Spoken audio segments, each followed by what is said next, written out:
कैवल्य पाद। पहले पाद में योग का स्वरूप समाधि, दूसरे पाद में उसका साधन, तीसरे में उससे होने वाली सिद्धियां वर्णन करके अब चौथे पाद में कैवल्य को बताते हैं। कैवल्य का निर्णय चित्त और चित्ती के अधीन है। इस कारण कैवल्य के उपयोगी चित्त का निर्णय करने के हेतु सबसे पहले 5 प्रकार की सिद्धियां और उनसे उत्पन्न होने वाले 5 सिद्ध चित्तों को बताते हैं। जन्म औषधि मंत्र तपः समाधि जा सिद्ध्यः। शब्दार्थ: जन्म, औषधि, मंत्र, तपः, समाधि चा बराबर जन्म, औषधि, मंत्र, तप और समाधि से उत्पन्न होने वाली सिद्धियां बराबर सिद्धियां हैं। अन्वयार्थ: जन्म, औषधि, मंत्र, तप और समाधि से उत्पन्न होने वाली सिद्धियां हैं। व्याख्या: शरीर, इंद्रियों और चित्त में विलक्षण परिणाम उत्पन्न होने अर्थात इनकी प्रकृति में विलक्षण परिवर्तन होने को सिद्धि कहते हैं। इनके निमित्त 5 हैं: जन्म, औषधि, मंत्र, तप और समाधि। इसलिए सिद्धियां भी इन निमित्तों के कारण 5 प्रकार की हैं। पहली जन्मजा सिद्धि। वे सिद्धियां हैं जिनके उत्पत्ति में केवल जन्म ही निमित्त है, जैसे पक्षियों आदि का आकाश में उड़ना अथवा कपिल आदि महर्षियों का पूर्व जन्म के पुण्यों के प्रभाव से जन्म से ही सांसिद्धिक ज्ञान का उत्पन्न होना। ये चित्त जन्म से ही इस योग्यता को प्राप्त किए हुए होते हैं। दूसरा औषधि जा सिद्धि। पारे आदि रसायन के उपयोग से शरीर में विलक्षण परिणाम उत्पन्न करना अथवा सोम रस पान तथा अन्य औषधियों द्वारा कायाकल्प करके शरीर को पुनः युवा बना लेना इत्यादि। यह औषधि आदि सेवन द्वारा चित्त में सात्विक परिणाम से होता है। तीसरा मंत्र जा सिद्धि। जैसे स्वाध्याय से इष्ट देवता का मिलना मंत्र द्वारा चित्त में एकाग्रता का परिणाम होता है, उससे यह सिद्धि प्राप्त होती है। चौथा तपोजा सिद्धि। कायेंद्रिय सिद्धिर शुद्धि क्षया तपसः। तप से अशुद्धि के दूर हो जाने पर शरीर और इंद्रियों की सिद्धि होती है। चित्त में तप के प्रभाव से यह योग्यता होती है। पांचवा समाधि जा सिद्धि। समाधि से उत्पन्न होने वाली सिद्धियां जिनका वर्णन तीसरे पाद में सविस्तर है, यह समाधि से उत्पन्न हुआ चित्त ही कैवल्य के उपयोगी है। इस प्रकार सिद्धियों के 5 भेद से सिद्ध चित्तों के भी 5 भेद जान लेने चाहिए। टिप्पणी: श्री भोज महाराज ने ये जन्म, औषधि, मंत्र आदि 5 सिद्धियां पूर्व जन्म में अभ्यस्त समाधि के बल से ही प्रवृत्त हुई बतलाई हैं। भोज वृत्ति का भाषानुवाद। पहले जो सिद्धियां कही हैं, उनके अनेक प्रकार के जन्म आदि कारण है। इसका प्रतिपादन करते हुए यह बताते हैं कि यह जो सिद्धियां हैं, वे सब पूर्व जन्म में अभ्यस्त समाधि के बल से ही प्रवृत्त हुई हैं। जन्म, औषधि आदि सब निमित्त मात्र हैं। इससे अनेक जन्म में जो समाधि की जाती है, उसकी कोई हानि नहीं है।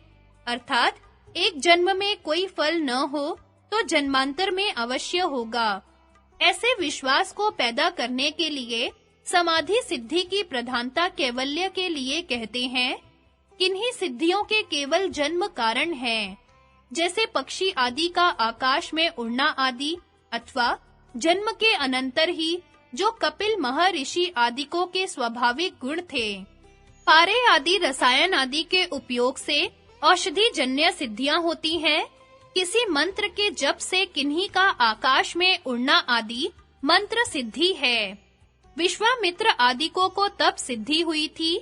समाधि सिद्धि इससे पूर्व में बतला चुके हैं। ये सब सिद्धियां पूर्व जन्म में कलेशों को नष्ट करने वालों को ही होती हैं। इससे समाधि के तुल्य द्वितीय जन्म में अभ्यस्त समाधि ही अन्य सिद्धियों का कारण है। जन्म आदि केवल निमित्त मात्र है।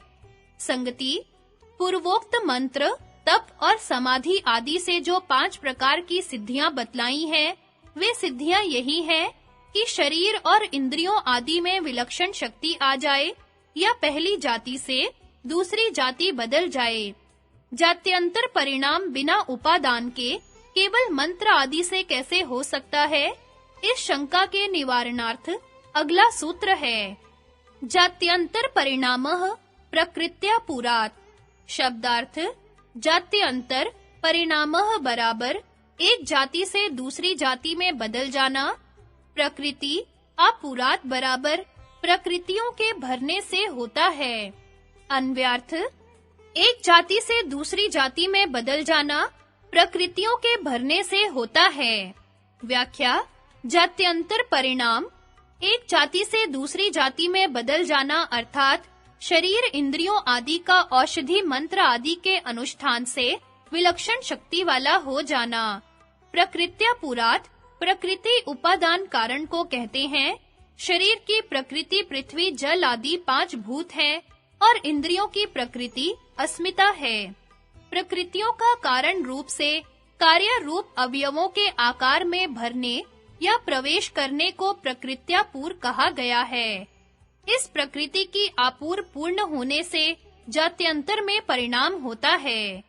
सूत्र का भाव यह है कि योगी के इंद्रियों आदि में जो जात्यंतर परिणाम अर्थात उनका पहले रूप से विलक्षण शक्ति वाला हो जाना औषधि, मंत्र, तप, समाधि आदि के प्रभाव से होता है, वह प्रकृतियों के अपूर्व अवयवों के समूह से होता है।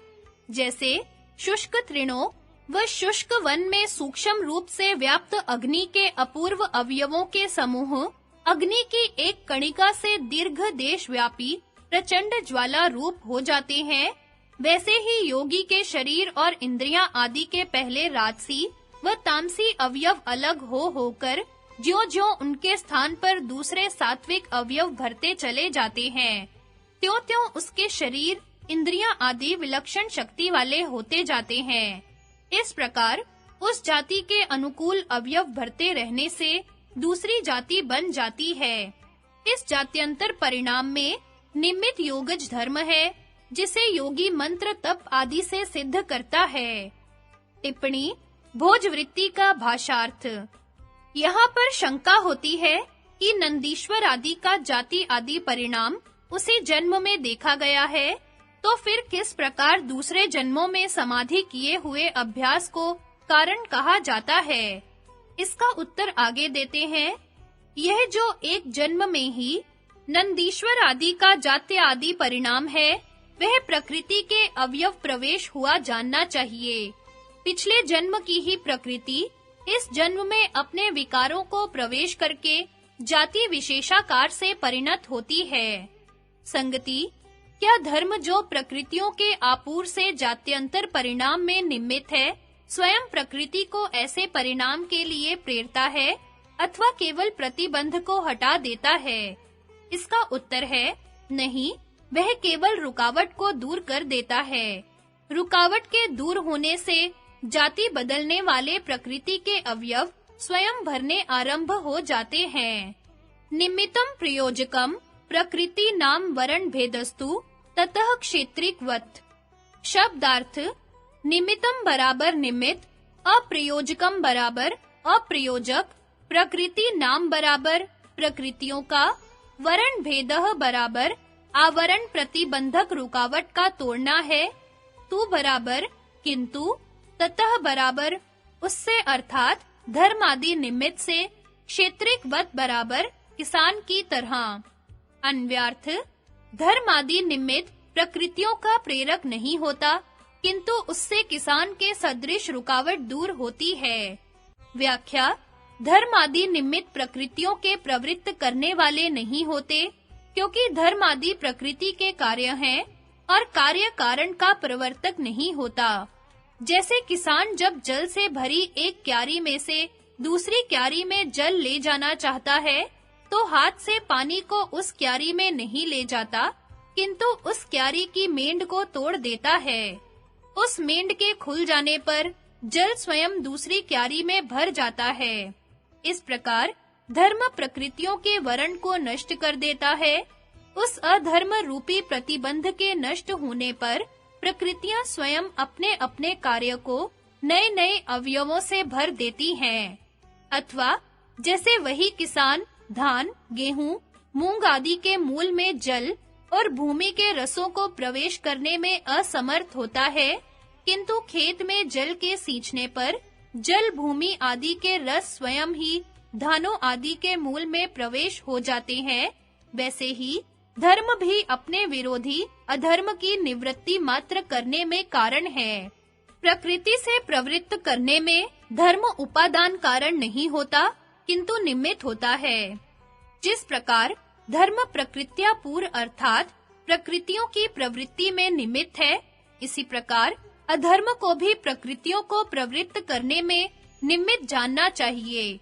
जब धर्म अधर्म रूपी रुकावट को दूर करता है, तब उसका शुद्ध परिणाम होता है, और जब अधर्म धर्म रूप प्रतिबंध को हटाता है, तब अशुद्ध परिणाम होता है।